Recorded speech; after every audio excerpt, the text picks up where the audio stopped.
Fanny Hervette, moi je suis maman de deux petites filles de 2 ans et 4 ans à Cey-Salès.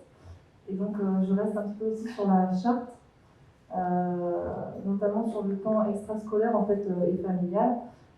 Par exemple, donc, quand on fait des balades durant l'été, comme vous l'avez exprimé tout à l'heure, donc on est dans le sud-ouest, avec des températures qui sont assez élevées.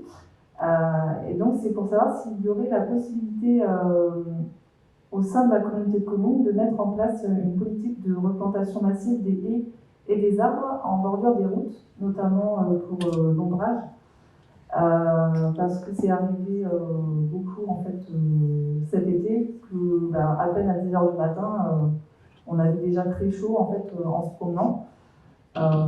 Voilà, et est-ce qu'il serait possible en fait d'accompagner les communes pour aider en fait à cette replantation avec toutes les associations qui existent déjà, notamment Arbre et Paysage, Salès Climat, etc.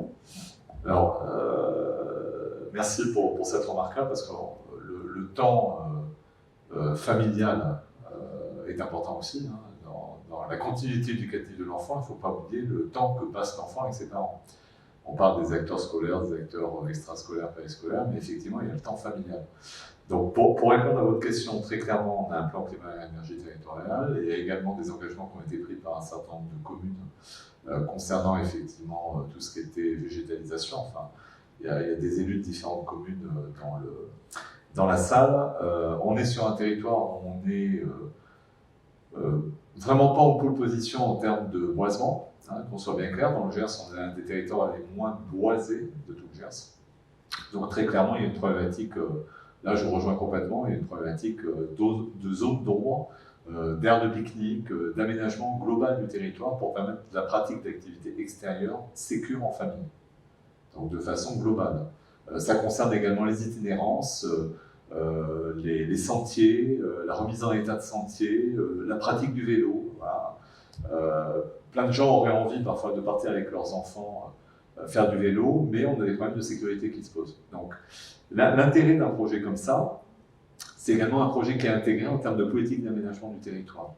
Donc il est certes porté par la communauté de communes, avec des partenaires institutionnels importants, majeurs, même, sans lesquels on ne peut pas fonctionner, parce que la communauté de communes a la compétence école, extrascolaire, périscolaire. Néanmoins, dès que vous sortez d'un bâtiment scolaire, vous êtes sur un domaine qui est principalement communal, où la communauté de communes n'a plus d'action. Donc, pour tout vous dire, dans ce cadre-là, c'est une expérimentation. On se donne déjà une année pour travailler avec des écoles qui étaient volontaires. Donc, sur le territoire, les écoles qui ont exprimé leur souhait de participer, il y a effectivement l'école de Polastron, il y a l'école maternelle de Saint-Nathan, il y a l'école de Lémont et Montpezat, le RPI. Donc, on est parti vraiment d'un souhait de communauté éducative, donc on n'est pas dans une verticalisation, et je pense que je rebondis sur ce qui a été dit tout à l'heure, également par des intervenants. Il ne peut pas y avoir de commande, enfin ça ne peut pas fonctionner comme ça doit partir de la volonté des acteurs. Très clairement, sur ces communes-là, il y a tout un travail à faire en termes d'aménagement. Sur une des communes, je sais que la municipalité a le projet d'installer à proximité de l'école une aire aménagée pour la pratique d'activités, loisirs, etc. On va complètement l'intégrer dans cette dimension de grandir dehors, d'école hors des murs, et également cette zone, entre guillemets, qui va être aménagée, peut permettre à des familles d'y venir, de profiter sur un village qui est à peu près de la même importance d'ailleurs que Seyss, d'aménagement qui pourrait être fait. Donc il faut bien voir que c'est une dynamique globale de territoire et d'aménagement du territoire. On n'est pas sur une simple action de continuité éducative, on est vraiment sur une problématique d'aménagement du territoire. Donc je voulais vous le dire. Ensuite, on bénéficie, par rapport au propos de Nadine Canton, on est dans un cadre réglementaire. Néanmoins, et là je parle côté éducation nationale, et on a eu l'occasion de le voir avec le CARDI, on a la possibilité, en rentrant dans les dispositifs d'expérimentation et d'innovation, justement d'obtenir un certain nombre de possibilités de dérogation qu'on ne pourrait pas obtenir dans le cadre classique. Donc on est vraiment sur une démarche qui est validée par des acteurs, des partenaires, et qui du coup vont nous donner une certaine flexibilité. Pour rebondir sur ce que disait Delphine Davoine, ces problématiques que tu soulèves sont des problématiques réellement d'aménagement. au même titre que le docteur Clouzot tout à l'heure lorsqu'il parlait de toilettes, ce sont des problématiques d'aménagement. Vous avez sur certains territoires, effectivement, vous avez des zones de pique-nique qui sont aménagées pour des gens qui randonnent en famille en vélo, où on peut pique-niquer, on peut se mettre à l'abri s'il fait mauvais. Lorsqu'on prend notre territoire globalement actuellement, il n'est pas à ce niveau-là. On a une marge de progrès qui est relativement importante. On pense que de partir de l'enfant et des besoins de l'enfant, c'est quand même un moyen aussi de mobiliser le maximum de citoyens et la sensibilité des élus du territoire pour effectivement se mobiliser autour d'aménagement. Voilà. Et on est sur une problématique d'aménagement. De toute école d'où on parle, le problème, c'était souligné tout à l'heure, on a la cour de récréation qui est effectivement un premier espace, une première étape. Et les enseignants, je le dis devant les personnes qui ne vivent pas à l'intérieur de nos écoles, les enseignants ont quand même cette culture de l'aménagement de la cour d'école, du souhait de l'améliorer, de participer à l'enrichissement de l'enfant à travers ce que propose une cour de récréation. On n'a pas des enseignants qui veulent scléroser leur intérieur d'école, mais également lorsqu'on veut sortir d'école. Et la problématique lorsqu'on veut sortir d'école, c'est ok, on en sort, on va où, et par où on passe, et où est-ce qu'on va circuler. Même dans Saint-Matan, d'ici, d'aller jusqu'à la volaille, et ben c'est pas si simple. On se dit c'est à côté, mais c'est parking partout, il y a des voitures qui circulent partout. Et emmener un groupe d'enfants pour les faire 200 mètres pour aller effectivement sortir d'école, rejoindre une halle à la volaille au milieu d'un parking où il y a des voitures qui circulent dans tous les sens, ça pose des problèmes de sécurité pour les enseignants. Donc c'est aussi aux collectivités de s'approprier cette problématique-là et de dire, et pour le coup, communauté de communes, c'est le fonctionnement des écoles, effectivement, doit être en appui aux acteurs périscolaires, extrascolaires et évidemment scolaires. Et les communes, c'est vraiment l'aménagement du territoire, les itinérances, effectivement les espaces qui sont propices à ce type d'activité, qui sont aménagés et qui peuvent servir aussi bien aux écoles d'ailleurs qu'à des activités familiales.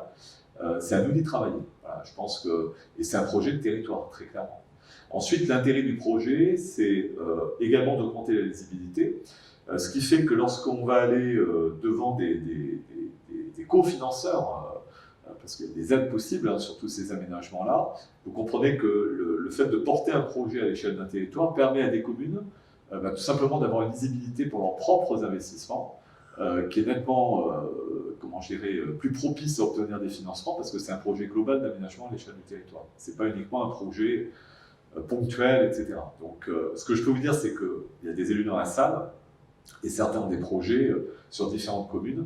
Ils sont quand même dans ce souci de faire des projets qui contribuent à l'aménagement du territoire durable, un aménagement durable et qui va dans ce sens-là. Voilà. Je ne sais pas s'il y a des élus qui veulent intervenir quant à leur projet, mais j'en connais quelques-uns.